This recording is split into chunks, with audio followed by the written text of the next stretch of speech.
coming here to our cultural event. We have the honor and pleasure to have with us today Mr. Jiajun. He's from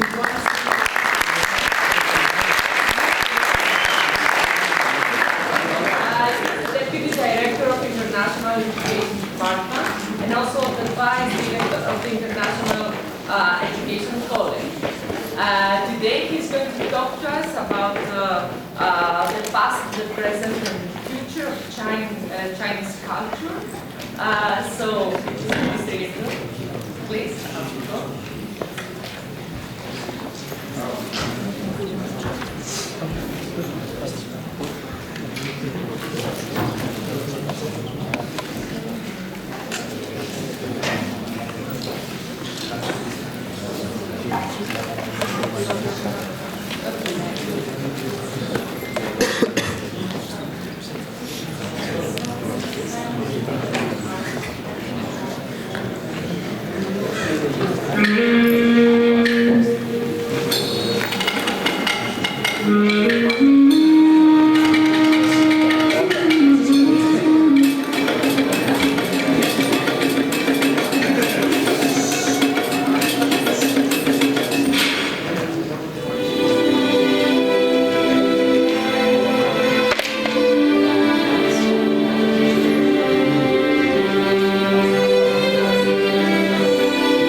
my honor to be here. And also, actually, I'm staying here for half a year. Right now is the fifth month of my stay here. I will be back to China at the end of this month. So actually, I'm going to talk with the Vice President. Could you speak closer to the microphone because we don't hear from there.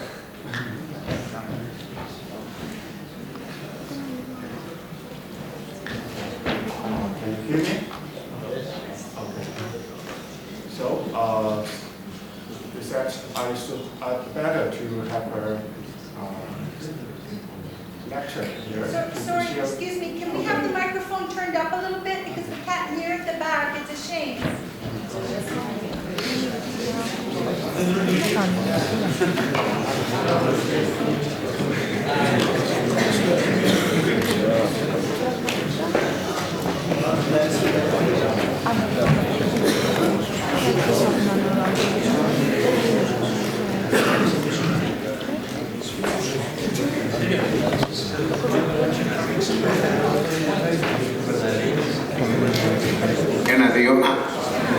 You speak closer. Okay. Sorry for that. That's right. Okay. It's okay? Okay, so it's my honor to have a lecture here, and also it's my honor to share with you about the Chinese culture. So my topic is about the past, present, and future of Chinese culture.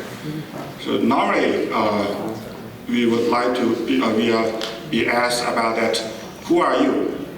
And where are you from? Where are you going? So that's my topic about, what is Chinese culture? And where the Chinese culture from?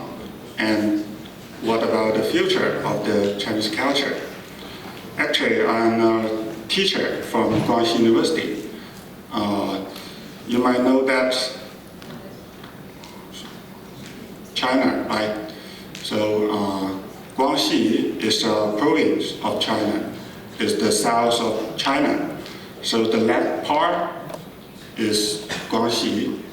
That's the location. And also my university is in Nanning City. Nanning City also is located in Guangxi.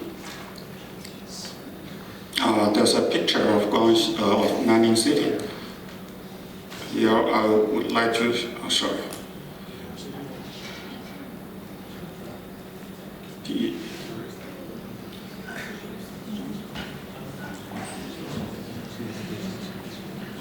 Okay.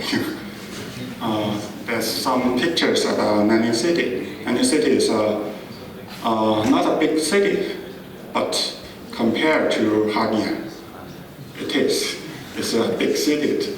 It has about 6 million population.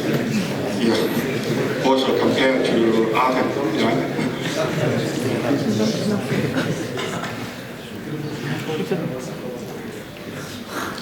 This is my university, Guangxi University. There are also some pictures about that. Guangxi University is the top university of China. It's a comprehensive university with about 30 colleges and also cover almost all the disciplines. We have about 3,700 staff members and over 40,000 students, in which it included about 2,000 international students. The campus is, the land of the campus is about 307 hectares. I think it's almost equal to the city of Hanyang, right? Yeah, so it's a big campus. So that's about me. And let's turn back to our topic of the day. It's about Chinese culture. So before my topic, I would like to we would like to know that what is culture? Actually, it's hard to be define that because different people have different idea about that. So, as my professor, my tutor told me that culture is the sum of material wealth and that is a broad sense. But for the narrow sense is that the spiritual wealth created by human. So it means that it should be humanized and also is a way of human's life. And it's not a nature, it's not a non-natural and also is impersonal. So, and also a very famous professor from Peking Normal University, who is the most famous professor who is in the field of research in Chinese culture, who said that the culture can divide into several levels, like elementary culture and also intermediate culture and advanced culture. So let's talk about this one by one. About the elementary culture, so that says that it's a set or reject or like or dislike. It's about feeling, right? So what's the Chinese like or dislike? I just pick up some to show you that. For example, for the color, the Chinese like red and yellow because red and yellow means happy. And also, but black and white, it means unhappy, right? Sad or dead. So that's the color. Another one is numbers. We like 8. 8. Why? Because 8 in Chinese pronunciation is ba. It's similar to fa. It means rich. So we like 8 very much. We don't like 4. In Chinese pronoun is 4. It's similar to 死. It means dead. 死 means dead. So we don't like it. So that's one about it. For number 2 is the intermediate culture. I will put more time in this. Actually, in this is which include the institutional culture, is include custom and others. For example, I will pick up a Chinese traditional festival to show you. We have 7 important traditional festivals. The most important one is the New Year. It's Chinese New Year. We also call it Spring Festival. It's in the Chinese lunar is January 1st to January 7th.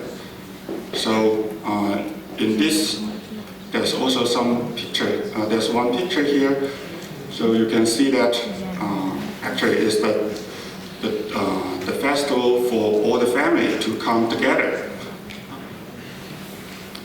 Number 2 is the Lantern Festival. Is in January 15th. It's actually a festival to admire the light, especially. So we like nightlife. So in night, everyone is excited. So because in day you need to work hard, right? So we like Nai very much. So if you have chance to be China, you find that there's a lot of things in Nai. So actually, for me, when I'm here, it's not so used to do that. Actually, our store, you keep open almost all the day. So actually, it will not be closed. For some, especially for some restaurant, they can open all the day, 24 hours. So, and also you can do shopping until midnight. So we like night very much. So that's why we have a festival to celebrate the night. That's the Lantern Festival. And also in this day, we have a special food, which on the right hand, you can find that we call it Yuan Xiao. It's round. It's like a ball, but it means meet together. So this the Lantern Festival. The third one is in April. This one we call it Qingming Festival. Actually, to memorize the people who passed. So we also call it Tom Sweeping Day. The fourth one is the Jiajun Festival. Is in May. This time we have many activities. The famous one is the Jiajun competition, and also we eat a kind of food on the right hand, the right side. We call it zhong. It's very delicious. It's made by sticky rice, so it tastes very good. And also we have our Lovers' Day, right? So the number 5 is the Chinese Valentine's Day. It's in July.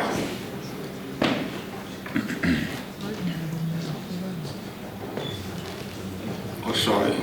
Whoops.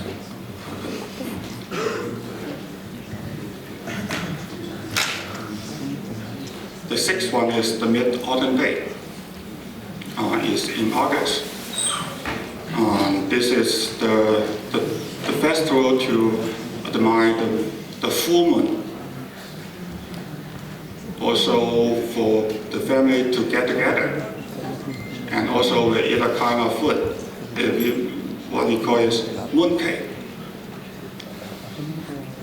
Also is very delicious. Also we drink Chinese tea. And the last one is the Double Night Festival. It's the day to respect the elderly people still lying. So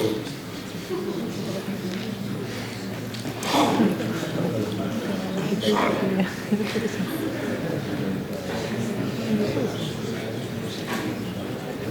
And also I think most of you have heard of Chinese food.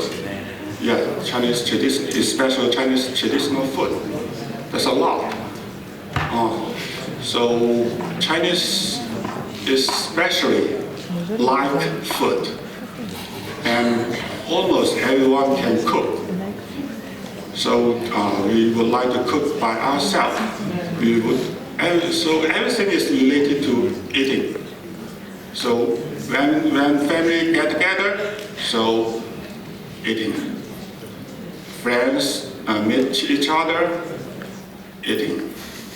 Have business, eating. So everything. So we like food a lot. And also drinking. When I hear, I know that in Greek, there's something is very similar to China. You have raki. I like raki. because I like Chinese baijiu. It's almost the same. So we drink baijiu a lot. The most famous one is, we call it Mao Tai. Have you heard that? No? Oh, it's very, very expensive. More than 200 euro for one bottle. But it's very fermented. It's very nice. It's very good quality of, you call racket, we call baijiu. And also I would like to share with you, one is the Chinese costume. There's a lot, but I just pick up one you may interesting. Is the wedding. I found that the wedding between the West and China is totally different. So in Chinese wedding, you no need to have a ring. No, we don't need. But something is very important. The first one is the dragon and phoenix bring prosperity.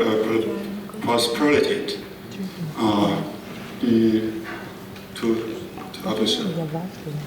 Yeah, this one is dragon, and this one is phoenix. Dragon means man. The phoenix, women. Right? So this is the most important one. Second is the firecracker. And also double happiness.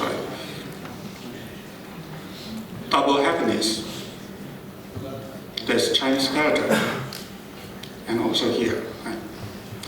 And also Chinese wedding dress, like this. So there's the items in wedding and the process. I pick up some for you. The first one is to when two persons are going to marry, so they need to go through those processes. First, to present the gifts to the bride family. Here you can see that it will be a lot. You need to spend a lot of money to prepare the gift. And also, the second is both family and both parents. They will discuss together to pick up a suitable day, which day is to marry. Then you can marry on that day. Is to marriage. You can find this picture. Bride groom to hand hold the bride. Right? Actually, it's interesting that the bride's foot cannot touch the ground, so it's difficult for us. You need to, especially if the bride lives in a very high floor, it's really difficult to do that, even as a lift. But you need to do it all the time, and then to the car and at home. So it's really difficult. And then when the couples arrive their home, they need to have 3 boats. One to both sides parents, second to the heaven and the earth. The third is to each other. So that's the finish. And then there's a banquet to thank all the friends and all the relations. And then there's a bridal chamber for their closest friend. And also it's difficult for the couples. And after, 3 days after, the husband need to bring to the wife's mother's home, and also need to spend a lot of money for that. So that's all. That's simply to go through the process of wedding. It's very, very interesting, actually.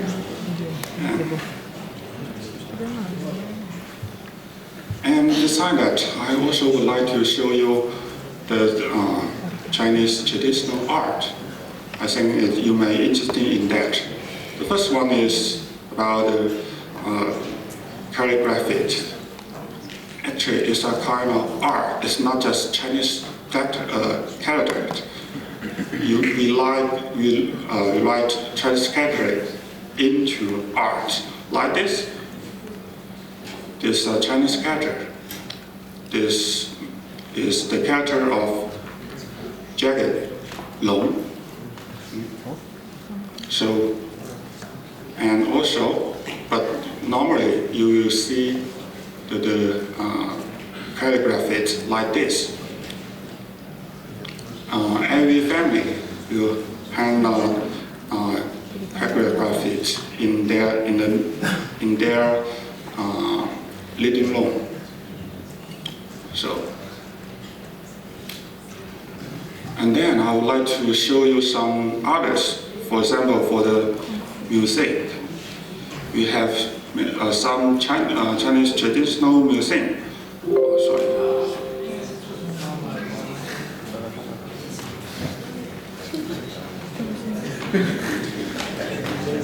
Yeah.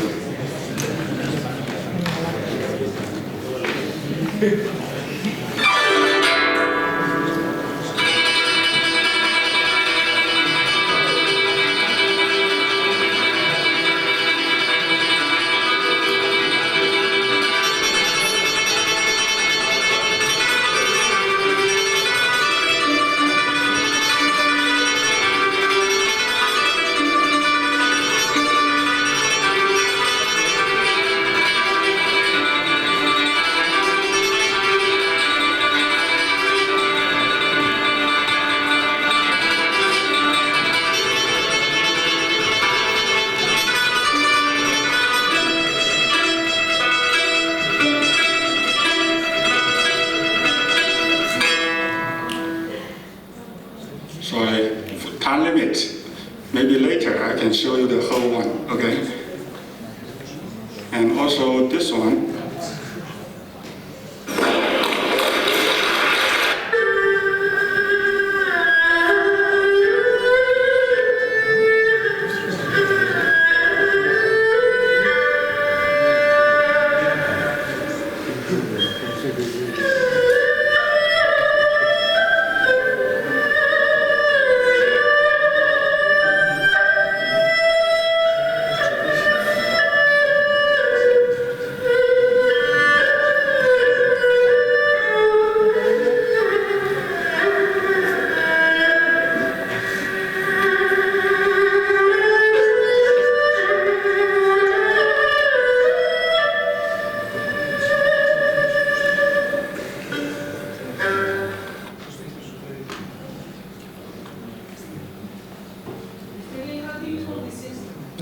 This is called Ahu.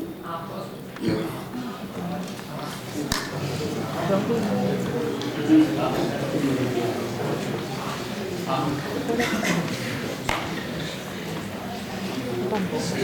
And also some dance and picking drama, picking opera, and also kung fu.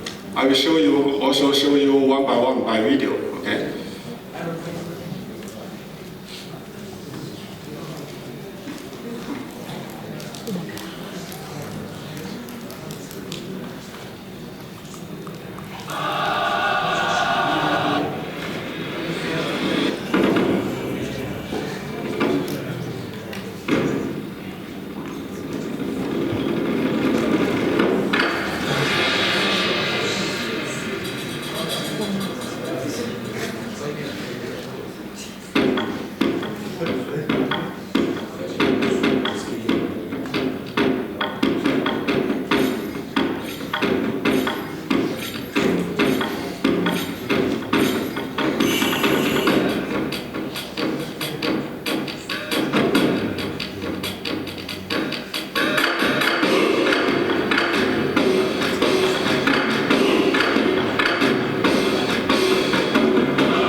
I will show you one by one, okay?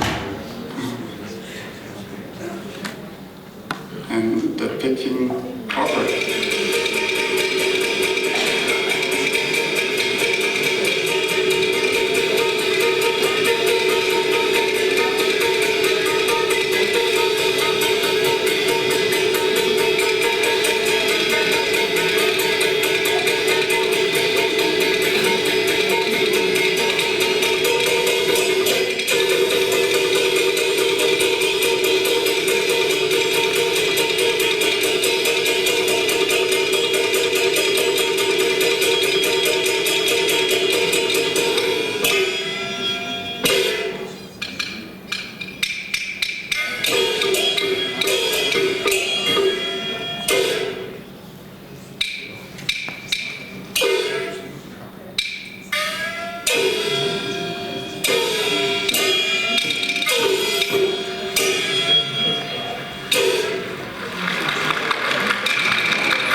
And also Chinese Kung Fu.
So there's the second one about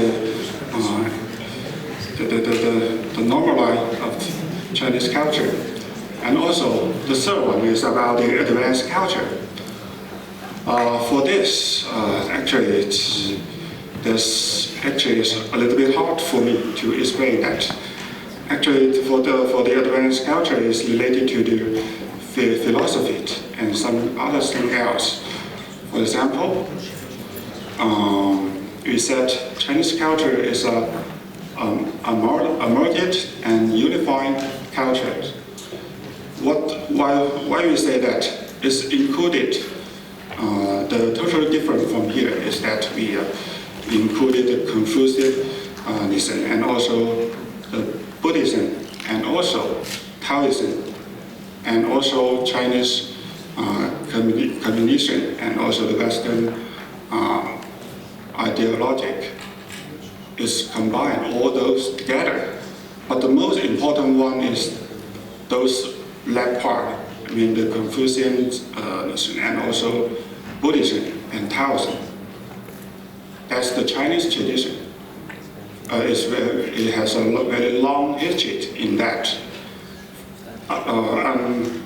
Up to the day, those still affect us a lot. And the keyword for that is about the religion, about the harmony.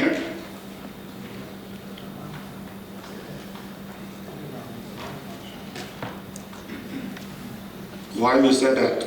The most important is harmony. For example, in Confucianism is the same that in Chinese said that 君子和而不同，小人同而不和. What it means that gentlemen and diversity and the villain is rather than the same. What it means that the superior man is affable but not adulatory, and the means man is adulatory but not affable. And also about harmonia, we also the most important is that qi. It means to cultivate, to govern, to manage, something like that. It's about this. And in Buddhism, and actually it's from India, but by now it's very important in China. It also affects Chinese a lot.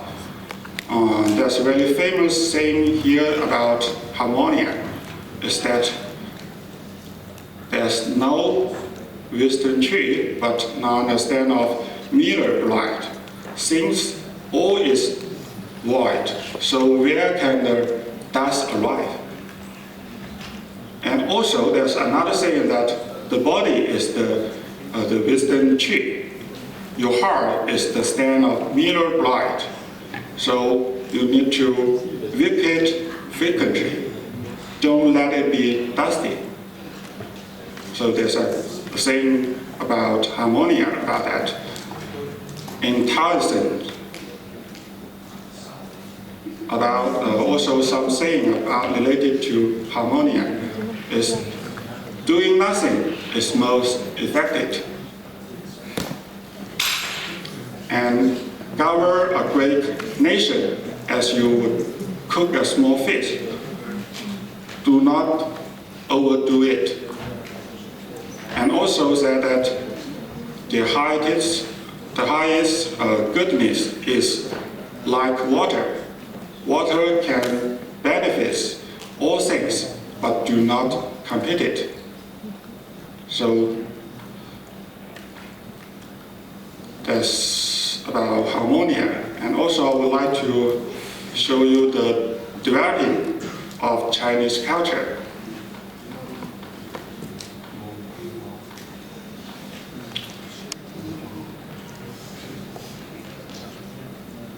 There should be something here, but it's okay that in Chinese culture developing, actually we have more than 5,000 years history, as long as the history of Greece, right? So, and actually in about 3,000 years ago, BC 1280, the Chinese character is appeared. We have Chinese character. And in the year about BC 600, it's a Qinqiu dynasty. That's here. It's the first top of Chinese culture. In this time, the Confucianism and Taoism is appeared. And after that, especially for the Confucian, it became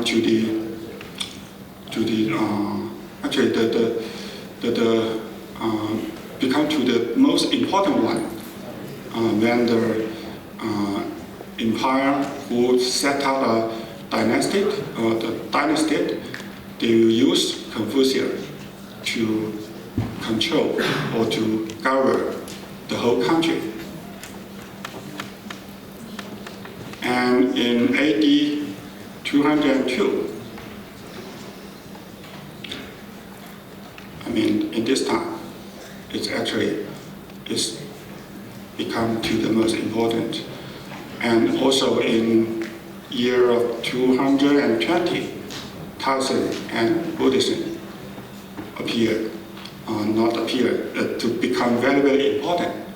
So there's three traditional Chinese ideology to occupy the whole Chinese culture.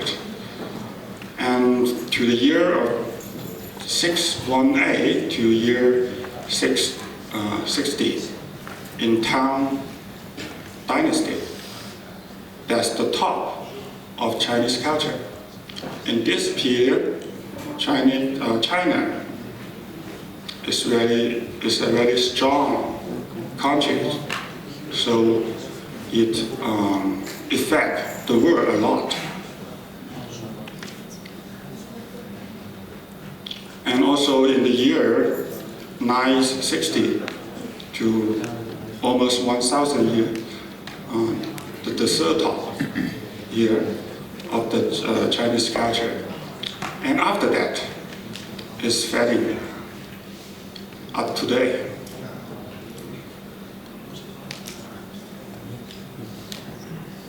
That's in Tang Dynasty, we affect the world a lot, even Europe, especially Japan and Korea is be affected. Actually, right now, Japanese culture is very similar to the Tang culture.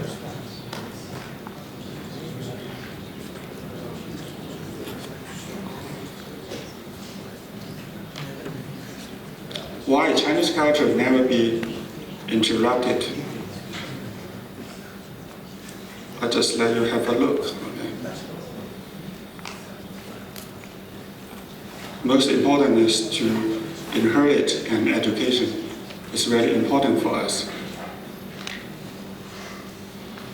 And also about this, I would like to introduce you a book. It's written by Tom Reed, a writer from UK.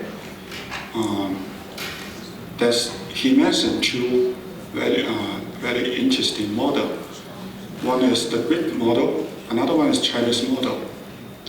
If you're interested in that, you can find this book to have a look.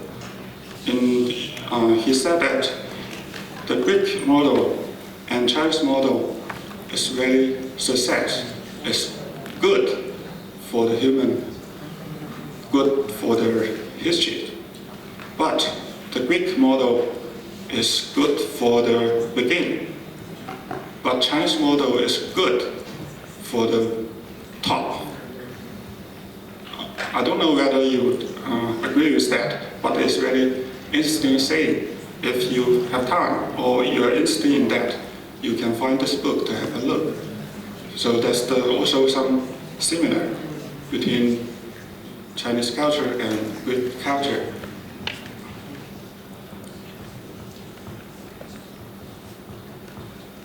So I also like to show you some character, very interesting. Chinese, we believe that man is an integral part of nature. So man should follow the nature. That's what we think. Second, the family.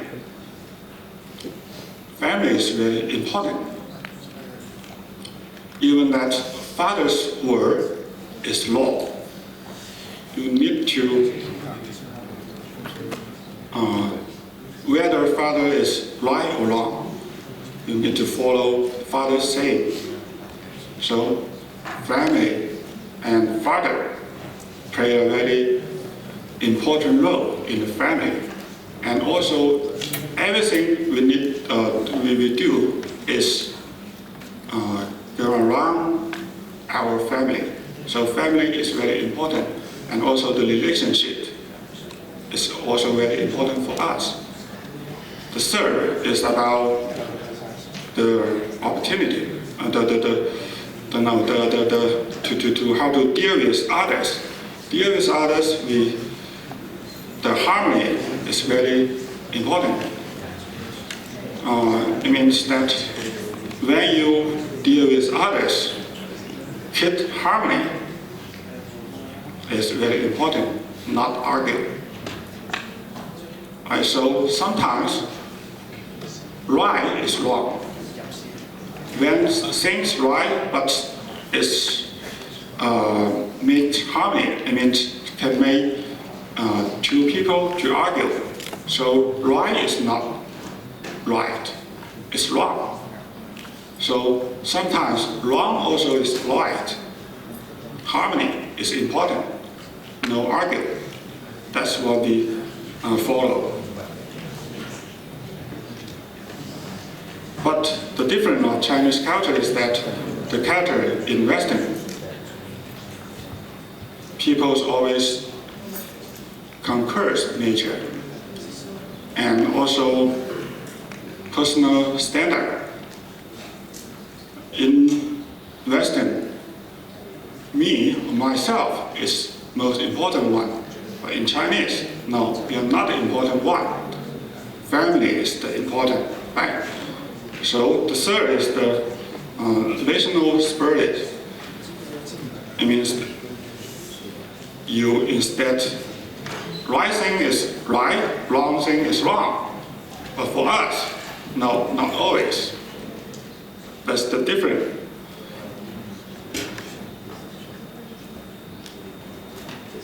And also one thing is related to religion. Do Chinese believe any religion? Yes, but not a lot. Not a lot of people believe religions. Why? Actually, in ancient China, also there's a saying already told us that in this book, 说文解字, in this book, it said that God is the one leading all things. And while you are not able to serve man, how can you serve their spirit? While you do not know life, how can you know about death? That's what we think about that. So most of Chinese do not believe religion. That's why. And also you may be curious about that. And also I would like to show you some about Chinese, about China, the percent of China. China right now, because actually we developed in a very good period. Right now China developed a lot, and also many more and more people interested in that. I will show you some pictures about Chinese cities. We have three very important, it's very huge cities. The first one is Peking, Beijing. You can see some picture about that. And the second is Shanghai.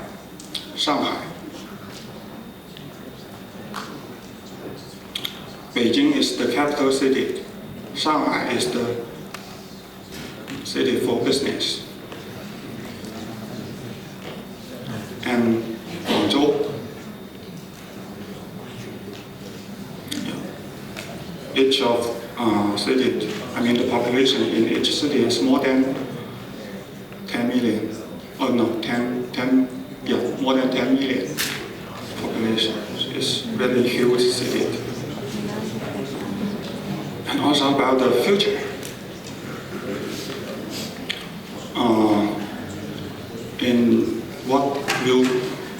Where will we go?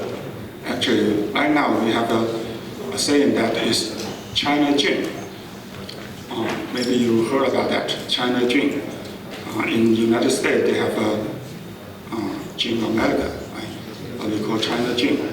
So what will we do? Actually, we will be inherit the Chinese traditional culture, and also will reference the advance of Western culture to combine together, do some research, to practice and develop.